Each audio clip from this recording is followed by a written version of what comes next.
तो यार देखो इस क्वेश्चन में क्या है, बेसिकली मैं समझाता हूँ। ये क्वेश्चन में ना एम्बिग्यूटी है, ध्यान से समझना। इस क्वेश्चन में जो सबसे पहले तो एक चीज़ समझिए कि इस क्वेश्चन में जो इन्होंने काम किया है, जो सोचा है, वो इस डेफिनेशन के हिसाब से काम किया है, यानी कि right to buy right to sell. हमारे पास देखिए दो तरीके होते हैं करने के। एक तरीका तो होता है हमारे पास वो सोचने का अपना, जैसे हम सोच सकते हैं कि ऊपर ऊपर गया तो डिफरेंस मिलेगा या जाएगा, नीचे गया तो डिफरेंस आएगा या देना पड़ेगा। ठीक है जी, ऐसा करते हैं ना। जैसे सी प्लस वाले में हम सोचते हैं कि भाई अगर सी प्लस है तो अपना जो है क्या बोलते हैं, डिफरेंस आएगा। ठीक है जी, और सी माइनस है तो डिफरेंस जाएगा। वैसे बी प्लस में नीचे जाने से डिफरेंस आएगा, पी माइनस में नीचे जाने से डिफरेंस जाएगा।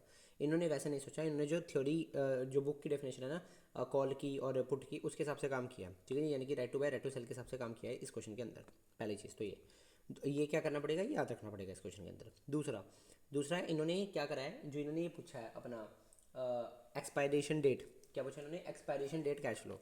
तो कोई भी आम बंदा होगा तो उसको ये लगेगा कि भाई एक्सपायरेशन डेट कैश फ्लो का मतलब हो गया पे ऑफ, कि भाई पे ऑफ मांग रहा है। क्योंकि उससे अगले में मांगता है इन्वेस्टमेंट वैल्यू। उसको बंदा कोई भी सोचेगा कि भाई इनिशियल आउटफ्लो या इनफ्लो मांग रहा होगा, कि कॉल खरीदता हूँ तो आउटफ्लो, अगर कॉल बेचता हूँ तो इनफ्लो। ठीक है जी, ऐसे ही फिर पुट के लिए, और फिर नेट प्रॉफिट मांग रहा है जैसे नॉर्मली होता है। बट इन्होंने ऐसा नहीं मांगा, इन्होंने कुछ और ही माना है।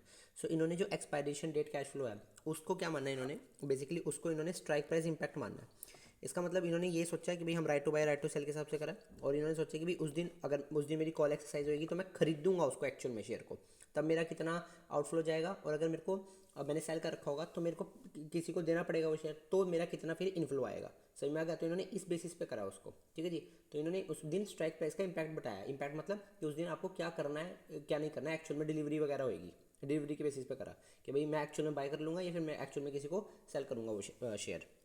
ये हो गया पहला। ठीक है जी, उस हिसाब से इन्होंने करा है। दूसरा इन्वेस्टमेंट वैल्यू। इन्वेस्टमेंट वैल्यू फिर कोई भी बंदा सोचे कि भाई इनिशियल आउटफ्लो या इनफ्लो है, ठीक है जी, वही माने, पर इन्होंने उसको वो नहीं माना। इन्होंने इन्वेस्टमेंट वैल्यू को पे ऑफ माना, पे ऑफ। ठीक है जी, इससे इन्होंने पे ऑफ माना, तो उस हिसाब से इन्होंने काम करा है पे ऑफ वाले में। फिर तीसरा प्रॉफिट एंड लॉस तो आपको पता ही है, यानी कि इसमें फिर इन्होंने जो भी इनिशियल इन्वेस्टमेंट, जो भी प्रीमियम का पैसा लगा उसको कंसिडर करके प्रॉफिट निकाला है। तो इस क्वेश्चन में यही करा है, आपको इसको याद रखना पड़ेगा।